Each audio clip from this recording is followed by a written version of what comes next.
meeting of the Louisiana Cosmetology Board for the first Monday in April. We have a newly appointed board. Many nice visitors with us today.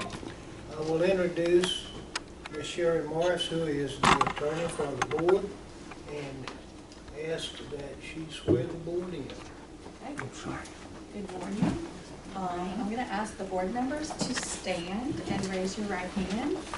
You're going to repeat after me, and we're going to take both all together. So we're going to start with Ms. Martin, and just when I say state your name, we'll just go around the room. Ready? Okay. I state your name. Callie Blackwell-Peterman. I, Nicole Berlin. I, Lauren Quinlan. Hi, Landry Cozy. I, Jennifer Reed. Do solemnly swear. Do solemnly swear That I will support. that I will support The Constitution and laws. the Constitution and laws Of the United States. of the United States And the Constitution and laws. and the Constitution and laws Of this state. of this state, And that I will faithfully and impartially. and that I will faithfully and impartially Discharge and perform. discharge and perform All the duties incumbent on me. all the duties incumbent on me As a member of the Louisiana State Board of Cosmetology. as a member of the Louisiana State Board of Cosmetology, According to the best of my ability and understanding. according to the best of my ability and understanding. So help me God. So help me God. Congratulations, you're all now public officials, and you'll be learning more about what that means. So I have given you each the written oath of office form. I need you to sign the top line where it says signature of public official. There are two duplicates, so you do need to do both. There's an address that's I completed. If you prefer to have another address, we can review that and put your preferred address. Your address will be on the internet on the boards and commissions website, but these were the addresses I was given by the governor's office. And if you have any questions, you can ask me afterwards. When you're finished, you can just pass them back this way. Thank you. All right, good morning. I'd like to call the meeting to order. Welcome, everyone, all of our board members and guests and staff. Given that this is our first meeting together, I would like to invest a few moments in some introductions around the room. We'll begin with our board members, and then I'd love to also hear from the staff and then the guests that we have. So I'll begin. My name is Callie Blackwell-Peterman. I am the GM of Aveda Arts and Sciences School Group, and it is a pleasure to be here with you guys today, so thank you. I'm Nicole Godin. I am the director of Compass Career College in Hammond. I have been a licensed cosmetologist since 2007. So I've been in the industry for many years, and I'm honored to be a member of the cosmetology board. So thank y'all. Hi, I'm Lauren Quinlan. I've been doing hair for 10 years, and I am the owner of Salon Ellen Company. And I'm very honored to be right here. I'm Raymond Cozy. I've been doing hair all my life. It's an honor to get to this point at my stage in my life. So it's a blessing from God. Thank you. Hi, I'm Jennifer Reed.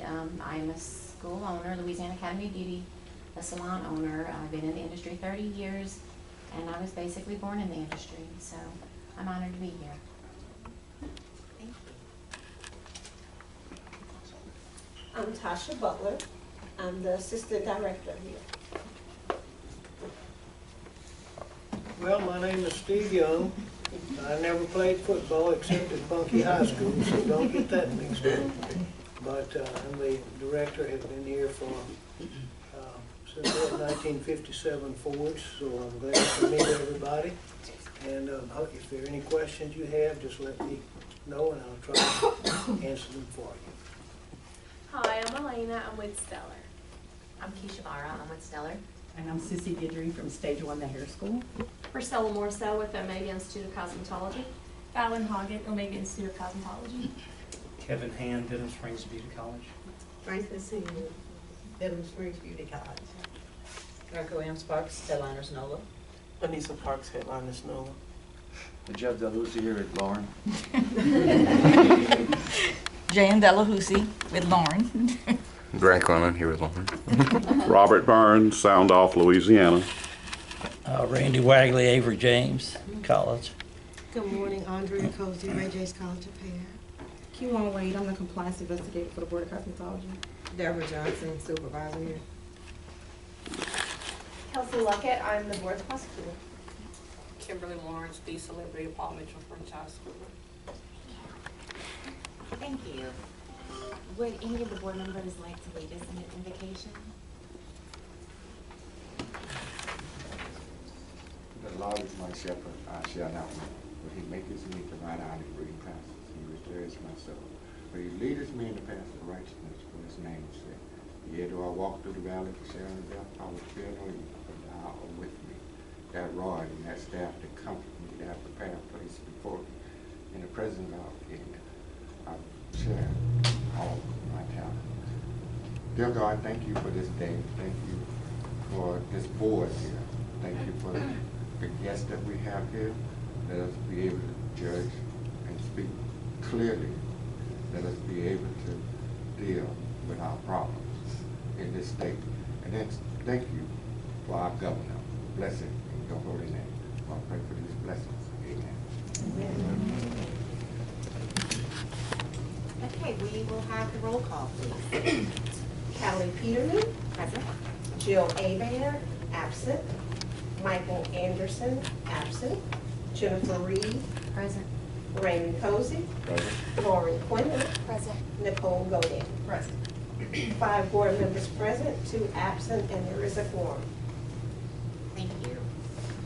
All right, we have our revised agenda. Everyone should have one in front of you. So at this point, we need a motion to accept the revised agenda. Madam Chair, I have an addition to the agenda.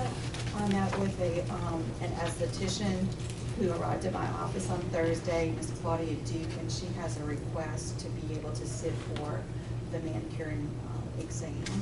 And so we could add that item under business for consideration by the board. Is there a motion to add Ms. Claudia Duke to the new business? I move first that we add it to the agenda. All those in favor? Aye. Any opposed? Okay, the motion carries and Ms. Claudia Duke has been added under new business. And now we're looking for a motion to accept the revised agenda with the addition.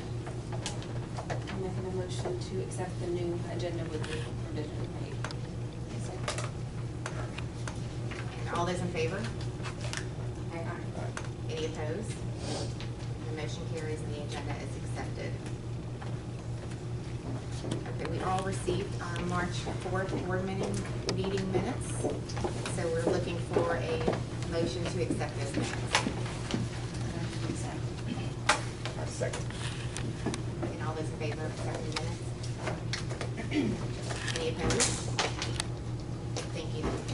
Motion carries and the minutes are accepted.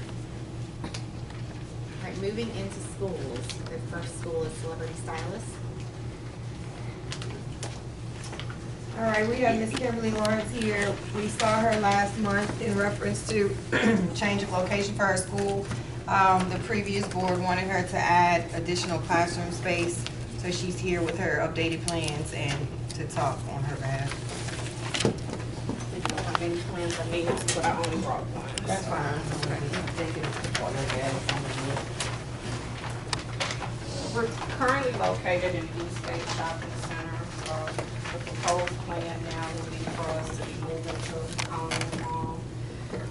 We will now have 3 dedicated classroom spaces, along with the other requirements of the 20 stations for the clinic floor. We have our 6 actual stations for shampoo, and then we will go from there as far as what other equipment is needed. We have a locker space to do there, so now we have our 3 classrooms utilizing the same space that you guys seen from the previous plan. Yeah, that's what we were missing, the additional classrooms. Yep. We're good now. Right, this was reviewed by the prior board at the last meeting, and it was concerned that there was not enough classroom space. So Ms. Lawrence was asked to see if she could put some more classroom space to that. Okay, if that's been done, then. So we need approval to move forward to the next step. All right, well, do we have a motion? I move that we go and move to the next stage. Second? Sorry. All those in favor? Aye. Good. Motion motion carries and she'll be moving forward to the next phase, which is great. She will. The next one, you probably will have to recuse yourself. What's her next step though? Just Oh, well, I'll get with her and we'll move forward. okay. Thank you. All right. At this time, the second school is Aveda Arts. I'll be recusing myself from the meeting at this point and turning it over.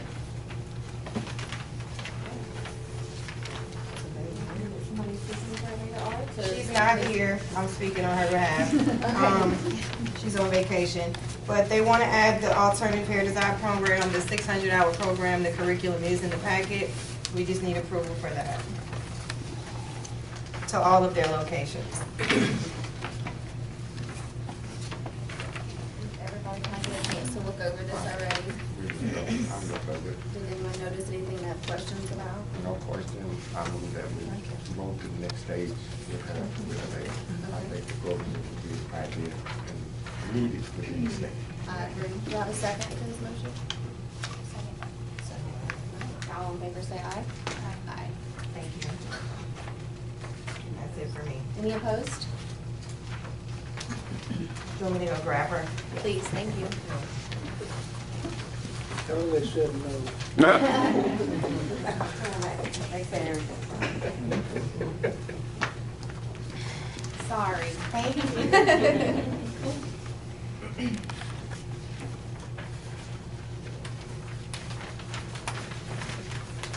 All right, let's see, moving on to the consent agreements. Hi, good morning. I introduced myself earlier, but my name is Kelsey Luckett. I'm the board's prosecutor. I work for Brazil, Saxon, Wilson Law Firm, and myself and my partner Jim Raines serve as the board's prosecutors for any violations that we receive from the inspectors. And so just to give you guys a little bit of background, we started in 22, I believe, Tasha. And at that point, the board had been without a prosecutor for almost a year, I think. And so that combined with COVID shutdown and things like that, there was quite a large backlog of violations. And so for the last couple of years, we've been working our way through those, trying to get caught up. And so we have a couple left from 2021, a handful from 22, and then 23 and 24 that we're working our way through. So we usually have quite a few consent agreements. This is a pretty light load today. We do have hearings. We have hearings scheduled for the next meeting. So we'll have a court reporter and all of that here for the next meeting. But today we just have 3. And normally what I do is I present all of them, go through each one, and then the board will consider them and make a motion at the end to approve them all. Just to give a little bit more background, in the past, since we have a new board, the board has granted to the prosecutor some settlement authority to settle violations within a certain range, and that's what Kelsey will be bringing to you. But if you all have some other recommendations or some other parameters that you think are appropriate, then you would want to share those. Yeah, so generally speaking, these violations go one of 2 ways. Either we do a consent agreement, which is what we're about to go through, or they can request a formal hearing, which is basically a trial before the board. Y'all are the jury, so to speak, and we would give y'all more information on this before before we have a hearing. But most of them resolve by way of settlement, which is what we call a consent agreement. The statutes for the board allow for a fine of up to $200 per violation, and we can impose costs associated. So most of them have a fine and costs assessed against them, and then most of them include a 1-year probationary period. And the way it works is it's actually a suspension for 1 year of their license, but the suspension is suspended, so to speak, so it's basically a 1-year probation of their license. That's kind of the typical settlement authority that I have been granted. Any questions? I brought with me my copy of the notice of the violation, which has the inspection report attached and the notice that the licensee receives, just so y'all can pass them around and just see what it looks like before it gets to the point of settlement agreement.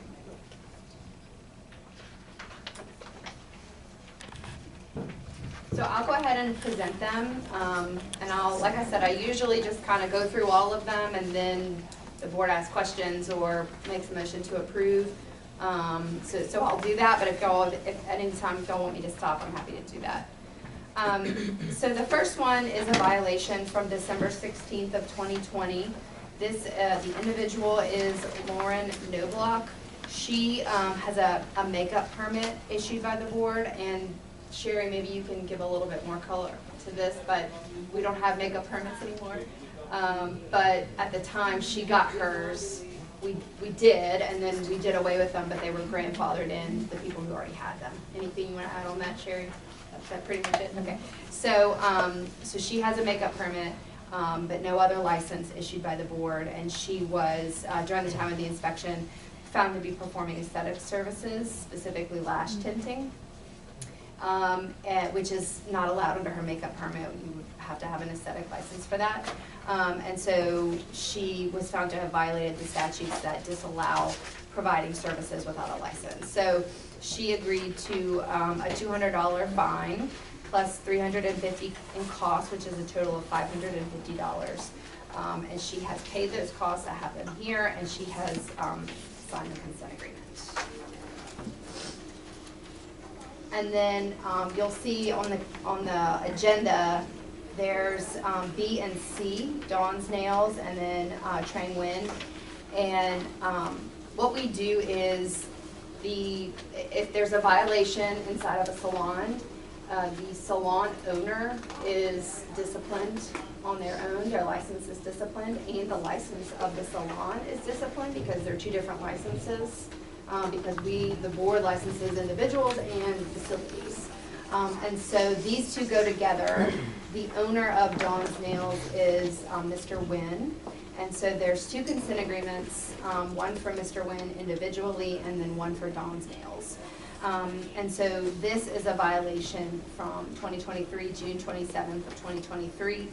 They were found to have one unlicensed individual providing manicuring services in the salon. And so each of the licenses, the individual license for Mr. Nguyen and the salon license for Dawn's Nails, each signed a consent agreement by which they paid a $200 fine plus $350 in costs, which is a total of $550 each, or $1,100 total between the two. And each of their licenses will be placed on a 1-year probation. And they have signed the consent agreements, and they have paid the fine. Any questions about any of those? Any questions from the board? Okay. So if y'all could just make a motion to approve. Do we have a motion to approve the consent agreements as presented? Second? Second. All those in favor? Aye. Any opposed? All right, the motion carries and the consent agreements are approved. Okay, we'll move into new business with our executive director report. Well, now, board members, on the report today is actually the budget. And I want to explain some about how we've been manipulating our budget and trying to make it. As you probably realize, we have not raised the fees here since 1996. So if you had to live on your 1996 budget, how would you do? If the legislature had to operate on the 1996 budget, how would they make it?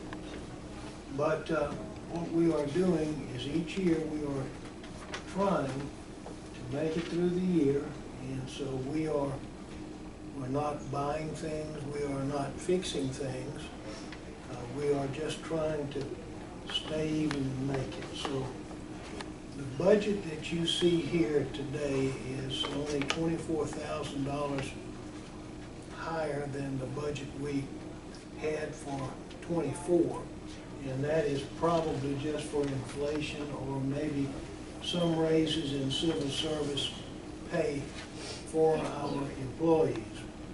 But if you look at the budget that you have here, the projected yearly budget for this next year is $2,188,000.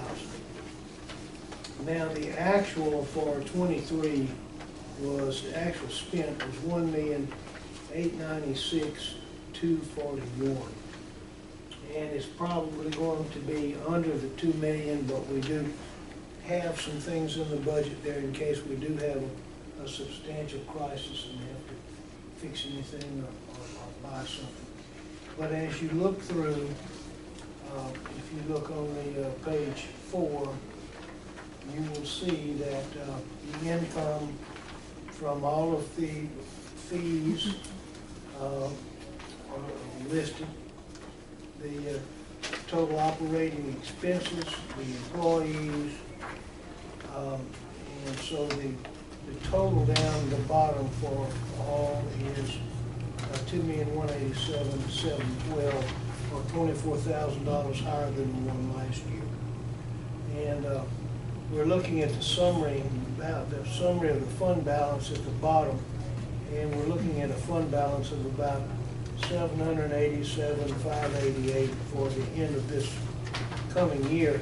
Now, our year runs from July 1st to the last day in June, so if you wish, you may authorize or vote on this budget, and or if you wish to keep it until next time and look over it and see if there are anything that you want to change on it. But this is just a very standard budget that we have presented to the board for the last several years.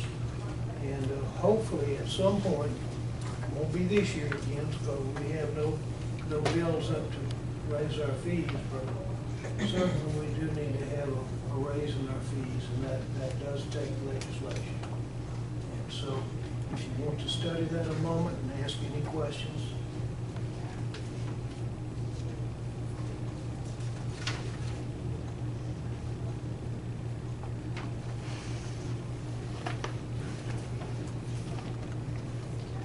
You know, raising fees is necessary in this time and day.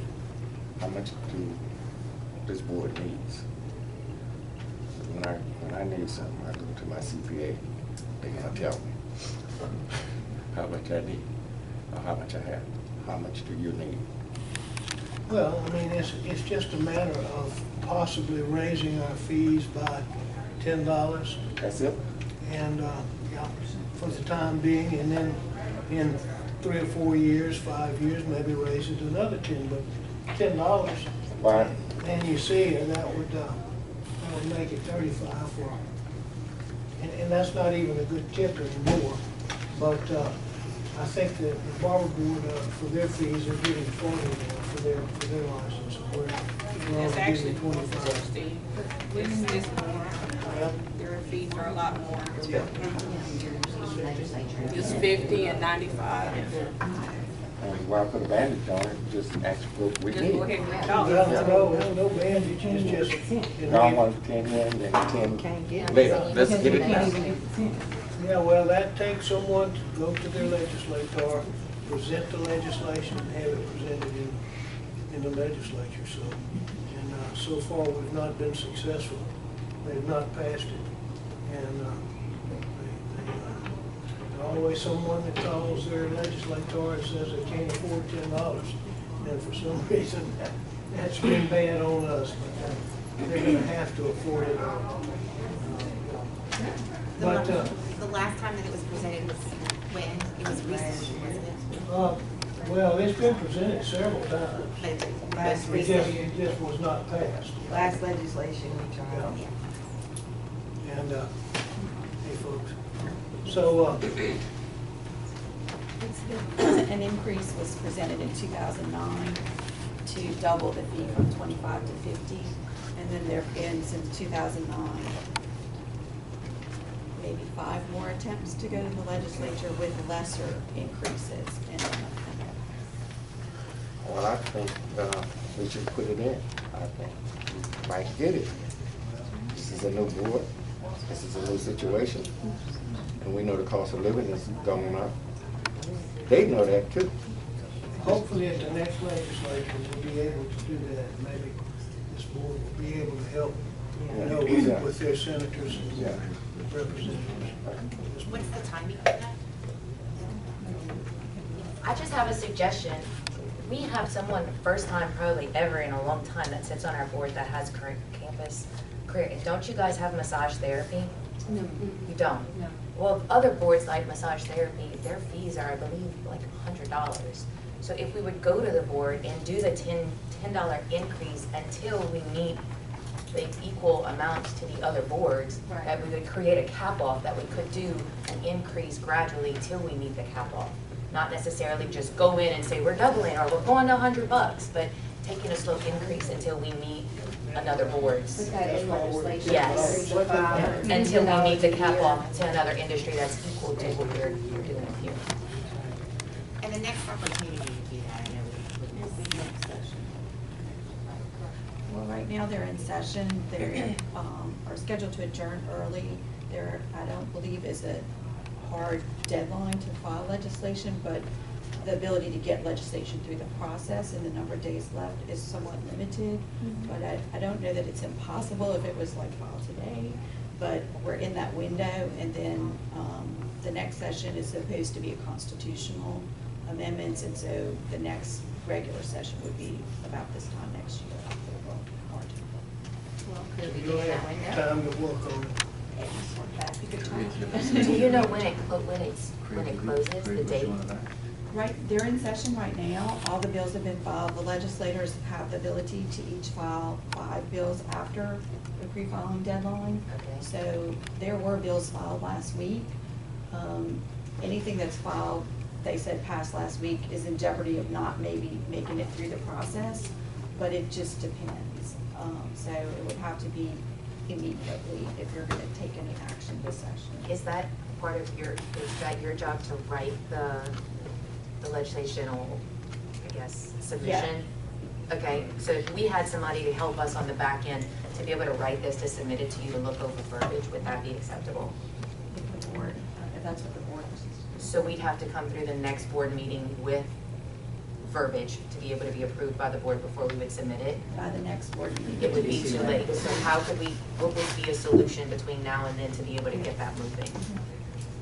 It would be to authorize whatever the board is wanting to try to do today, and then see if it's possible. But we're in a space of time where, you know, it's late to file a bill. My understanding is that it would be almost impossible, this the information I'm getting. So, we need to have extensive discussion on this, obviously. I mean, 1996 is a long time ago. So I think at this point in time, what we need to do is that we have the budget that's been proposed. So as a board, do we have questions on this? Do we need to have additional conversation? Are we asking for additional time to review? Or are we comfortable accepting the budget?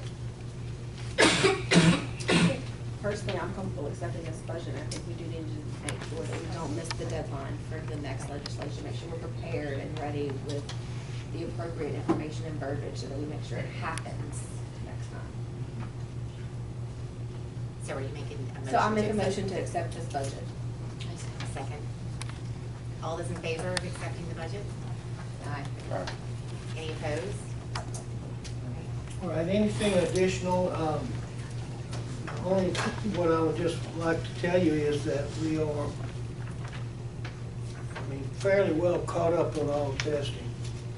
We're just able to, when someone graduates from the school, it takes them about 30 days, 45 days to get everything right for their testing, sometimes less.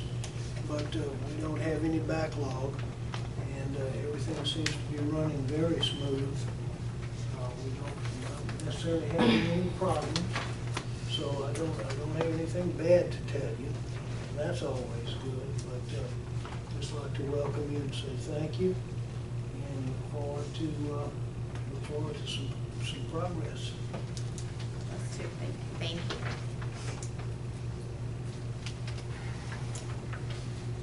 Okay, should we talk about Claudia Duke prior to the attorney's report? Okay. So I asked that this be added to the agenda because Ms. Duke came to my office without an appointment on Thursday, but I was able to see her and spend a little bit of time with her to understand her situation. She was issued a violation, which is not normally what I would be dealing with. That would generally be referred to Kelsey. But she is a licensed esthetician. She's been working in Louisiana since 2004 under an aesthetics license. She was trained in Columbia as a physician. She said that she did surgery. She provided me with her educational credentials from the Republic of Colombia. She has been doing manicuring and pedicuring, mostly pedicuring, I believe. She does not do false nails or anything like that. She only works on natural nails. And she was, the inspector wrote her up for practicing outside of her scope of aesthetics. And given the fact that she has extensive training, but she doesn't have training in a cosmetology school, she is requesting to take the national exam to prove her competency to perform manicuring in the state of Louisiana. So I told her that I would bring the matter to the board because her education is not, generally, someone who has foreign education has to prove that it's similar education, and if the education doesn't equal what Louisiana requires, then they can go to school and be evaluated by the school. This lady is, I think, in her 60s, and she wants to continue doing manicuring and pedicuring, but only to the limited scope. She's not interested in doing false nails or any of that, just polish and working on natural nails. So she's willing to have a limited license, which is something that I don't recall us ever doing, but the law does allow us to put limitations on a license, and she's fine with the limitation, and she is willing to study for it and pass the exam, and try to pass the exam. On the day that she was given the violation, she said that she has never done any manicures or pedicures since that day, but she would like to be able to return to that scope to service a client. Sure. Question. Do we have the authority to even talk about this? Because that's in legislature that says she has to have something from another country that's equivalent. That's not, that's legislation. This is a lady that has, was a physician. I get that, but the law says that she has to have a cosmetologist, esthetician, or manicurist from another state or a foreign country who also meets our qualifications. She doesn't have that. Right, her training, and perhaps if you want her to come do a presentation at the next meeting with her training as a medical doctor, and the limited scope that she would be doing, not, false nails or anything like that. She has training in skincare and nail care as a physician. So do we have the authority to allow her to take this test to prove competency in it? She has to submit all of her hours from all of her schooling, and that has to be a recommendation that is made by the rules and standards that we have. Now, more than likely, that's not going to happen, but it needs to come through the process before the board makes a ruling on it. I think that's opening up Pandora's box. When one starts, the rest of them. She does not have a proper education and hours. I'm gonna pass around her medical degree and as a surgeon. Well, if she wants to work in a medical facility, that would be fine, but not under an aesthetics license. So it would be in the nature of a consent agreement where she would agree to the limitations on her license and she would take the exam.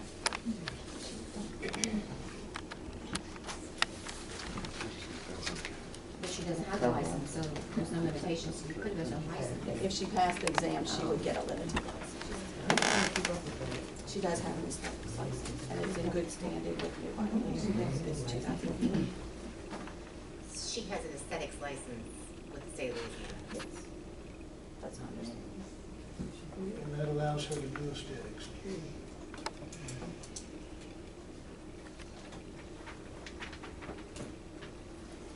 So she really needs to turn in all of her information and let it go through the cycle. Are there any further comments or questions about this?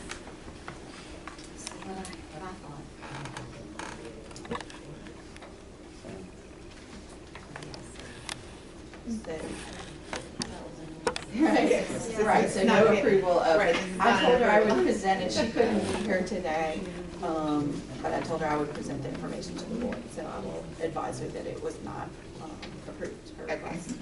All right, so it is not approved. All right, and then moving to our attorney's report. Okay, so we have two items on the report. One is a piece of pending litigation that's been pending for some time, which is going to go to the Court of Appeal on April 17th. And I understood we might have somebody here from the Attorney General's office. Yes, we're both in the Attorney General's office. Okay, so we might want to take that out of order. And then there are also several pieces of legislation that are listed on the agenda that impact cosmetology, so I wanted you all to be aware of them. The first one is House Bill 301 by Representative Omby. It repeals the requirement, currently in the law, to go to a post-secondary school. There are two types of cosmetology schools, some that are post-secondary, and those are your accredited schools that are able to accept financial aid through federal programs and state programs. And then we have some other proprietary schools that don't fall into the accreditation category, and they can admit students with equivalent, age 16 and an equivalency of a 10th grade education. The post-secondary schools require a high school equivalency, whether coming from a home school, a GED, or a state-approved school. This would create an exception for students who do not have a high school diploma, they don't have a GED or a high school diploma from a state-approved school or a state-approved homeschool program to enter post-secondary schools. So that passed the House Commerce Committee last week and goes to the House floor this week.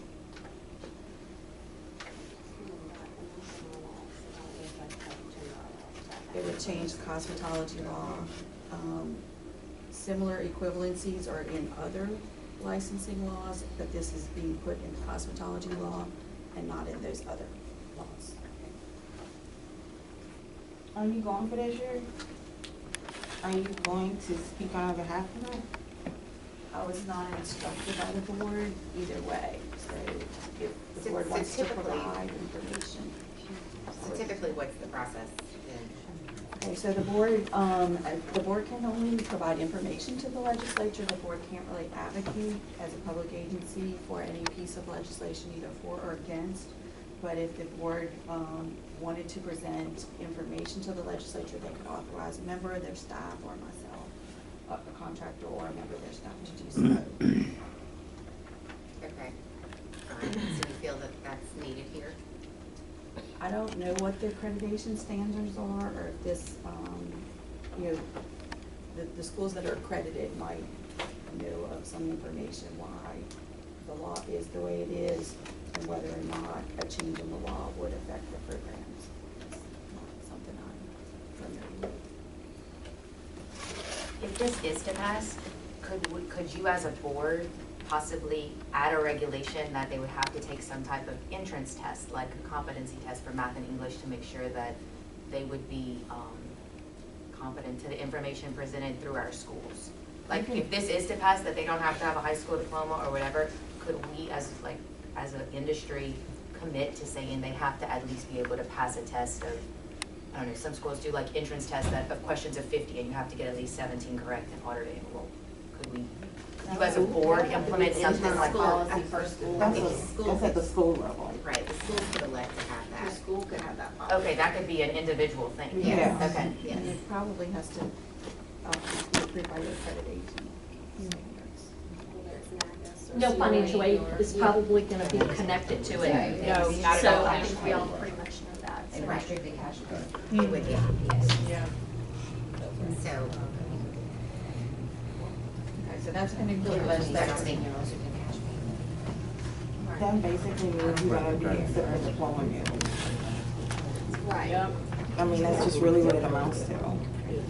If there is no standard at all, and that really just sets the students up for failure in a lot of That long instances. list on our website Yeah. of, we Yeah. accept these state-approved diplomas. Yeah, I'm extremely bothered. If anybody knows me, they know that that's my baby. And to say that we're just gonna accept anything is so horrible.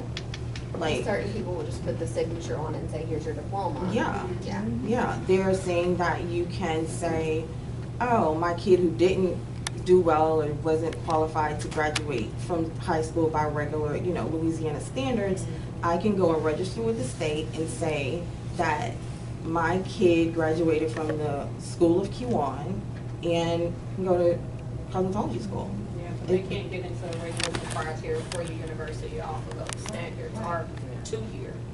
So why lower ours? Right, we want the standards.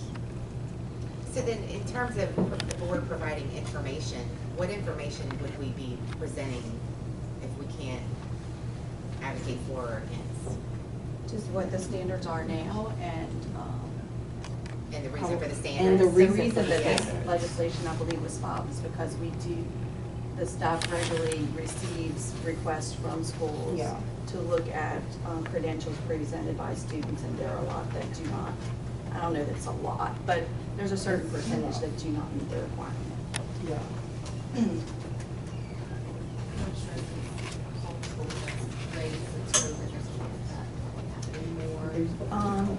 Approved homeschools are eligible because that is considered Approved, but I'm saying, I'm sure there's a lot more not approved. Well, as a board, do we want to give consent for somebody to represent and provide information? Yes, some head shaking. I mean, I'm okay with giving approval to have someone provide information. I don't know that it would do any good, but I'm willing to let us try. A second. You know, I made that a motion, that was a motion. That was a motion? That was a motion. Right, and we have a second. We're learning. Right, we are all learning, so thank you for your patience. So we are approving that the board provide information to House Bill 3. We need it, okay, thank you, we need to vote. All those in favor of this? Aye. Are there any opposed? Yes, okay, now the motion officially carries, and we can provide information on House Bill 301. Okay, so the next one is House Bill 446 by Representative Cayman. And what it does is really, it deregulates hair braiding. It will, so just to give you a little bit of background, the board has authority under the statutes to adopt special permits, which are a portion of cosmetology, so it's less than the whole cosmetology program. And Kelsey had spoke about the makeup permits that the board used to have. One of the permits that the board has is alternative hair design. So the alternative hair design is not in the statute. You have statutory authority to create a permit, and the board did many years ago in 2004 create a set of rules to design curricula and requirements for alternative hair design. So this bill would take natural hair braiding out of the subjects that you could regulate under a special permit, and it would define those terms in the Cosmetology Act and make it a deregulated service. So prior to the rules on alternative hair design, the legal requirement was to have a full cosmetology license to do any type of natural hair design or braiding. And so the rules made it possible for individuals to do alternative hair design with a limited permit. So they didn't have any training in manicuring or aesthetics. They had training in hair design related to natural hair. This would supersede your rules and define hair braiding in your law and say that the board doesn't have any authority to regulate. Was referred to the Commerce Committee, but has not been heard in the Commerce Committee yet. And I haven't seen this schedule. I apologize. It could be on the schedule.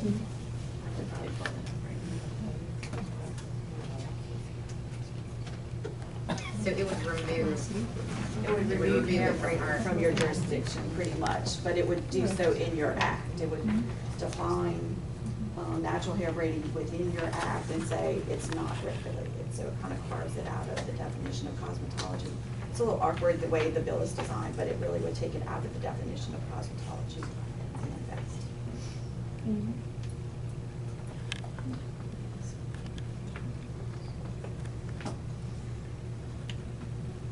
Well, I certainly feel like we should provide information on this one. Isn't that essentially what the alternative hair programs that we're advocating for?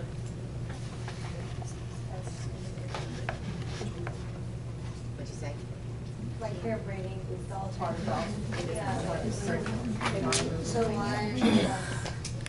So then we wouldn't have, if it's included in alternative hair design, we would not have the authority to regulate that program either?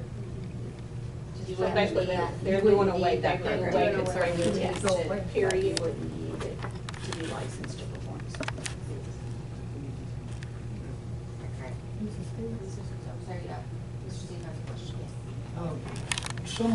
Someone who had been braiding hair and charging for it, had someone present this bill so it would be taken out of health and safety standards or something.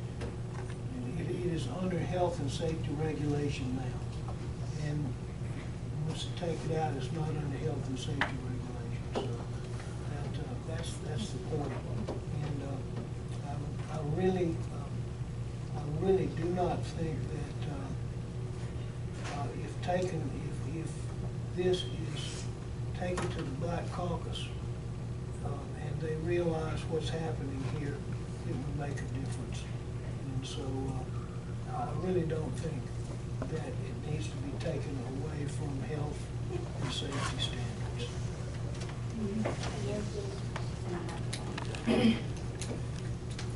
Sharon, isn't this a way for them to like get around the fact that we were successful with the lawsuit? Possibly. I don't know who filed the bill, so I don't know their connection to the lawsuit. Gotcha. You're looking at the updated bill number? Yes. It's actually 749, that's a typo, but it's Representative Dana. 749. It is.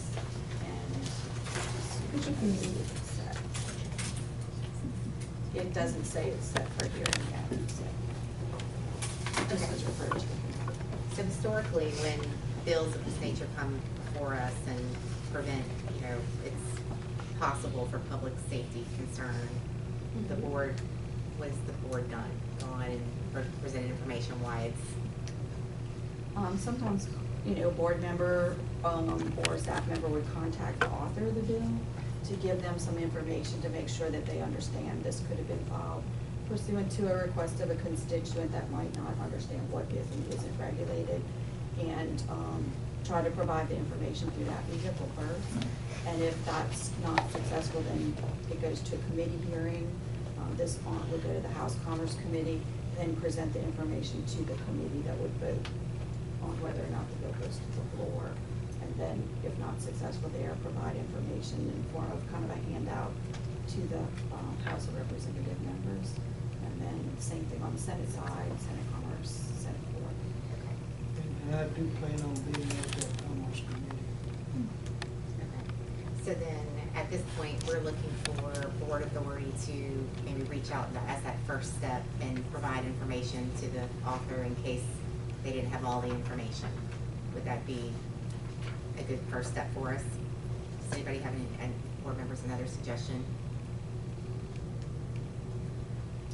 So then we need to make a motion to authorize somebody from the staff to make contact. Or board members, sometimes board members do it. Okay. So then do we have a motion to make that initial contact? Yes. Or other thoughts? So motion. I second. Second. All right, all those in favor? Aye. Any opposed? Okay, so then we will reach out as a board and we can decide on if that's gonna be a board member or a staff member at a later date, right? Yeah. Okay.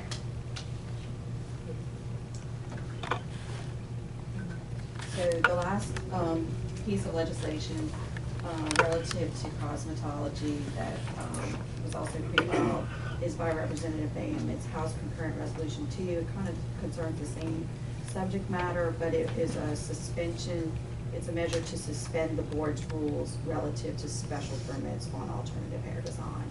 So if those rules were suspended, actually you would need a cosmetology license to practice in that area if this other bill doesn't pass. So they're kind of working together. Hand in hand. And it's the same author.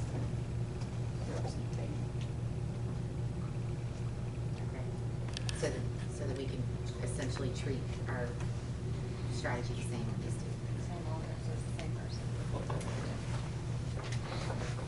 So the other matter that we have is the Landry lawsuit versus Louisiana State Board of Cosmetology. It was filed in the 19th Judicial District Court, which is here in East Baton Rouge Parish. Initially, the suit was filed against the board and the board members and Mr. Young, I believe, as well. And all of the individuals were dismissed from the suit. However, the board remains as a defendant. There was a trial held in which before Judge Wilson Fields, who found that the statutes that were alleged to be unconstitutional were not proven to be unconstitutional, and this suit is being Ms. Landry is being represented by the Institute for Justice.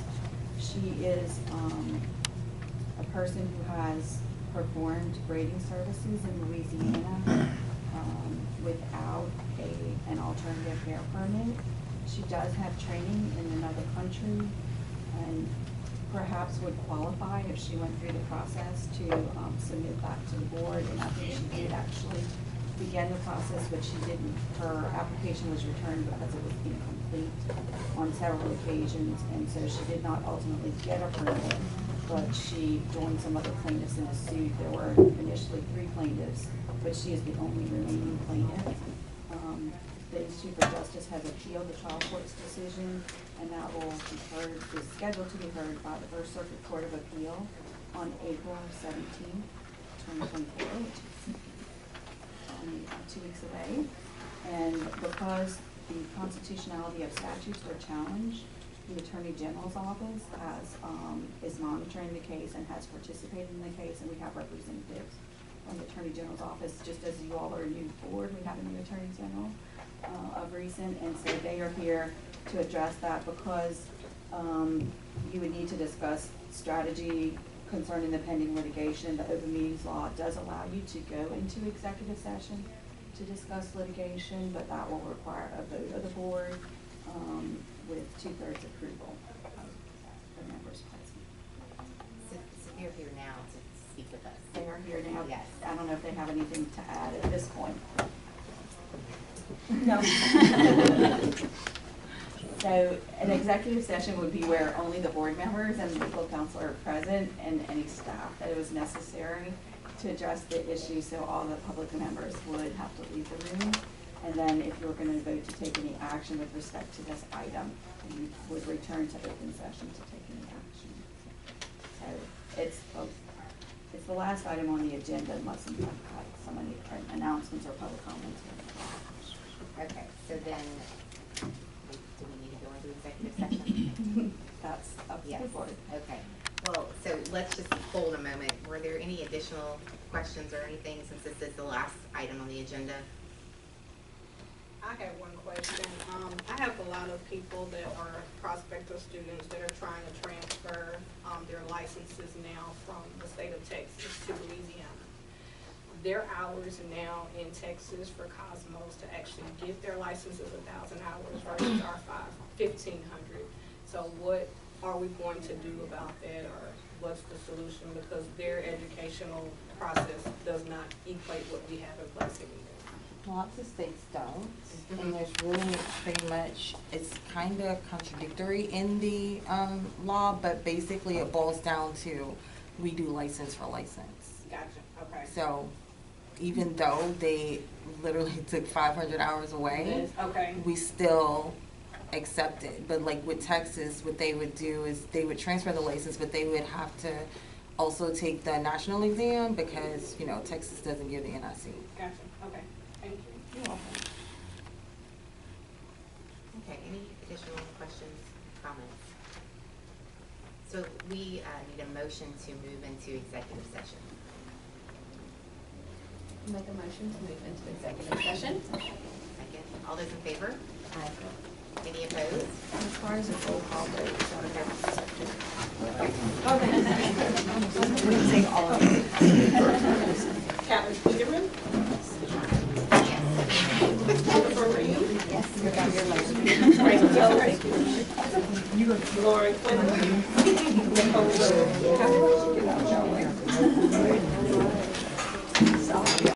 Second. I move that we open back up. Is there a Did I second? hear a second? All those in favor? Aye. Aye. Any opposed? Okay, the motion carries. We're back in our open meeting. And at this time, we have concluded all the business. So I just want to thank everyone and thank you for the patience and grace. And as we go through this process, it's going to be a learning process for most of us around the table. So I just wanted to extend my appreciation and thanks so we can be part of this process together, especially to you guys for guiding us through it. And if there's no further business, we will. I just want to say one thing. As board members, you do have mandatory training requirements, so we will send out some information on that. You do have to complete 1 hour ethics training annually. Starting on the year, you have till December 31st to do that. It's online through the ethics website, or you can, they also have a schedule of live seminars, so sometimes the school board in your area or the municipality in your area, they might have a live class if you prefer to do that. You want to check that schedule so you know when they are, but otherwise it's a 1 hour training on, you can do on the website, and then it'll issue you a certificate. So once you get that certificate, you can send that to Tasha, and she can keep up with it. So there are some other trainings that you'll have to do, and Tasha will inform you those at next meetings, but that's one, the ethics board. And I suggest if you've not served on a public board or been a public employee in the past, to do the training sooner rather than later so that you know the rules up front. Yeah, thank you. So we can look for that coming to our email. Yes. Okay. All right, well, if there's no additional business, the meeting is adjourned. Thank you. It was nice meeting everyone. I look forward to all that we will do together.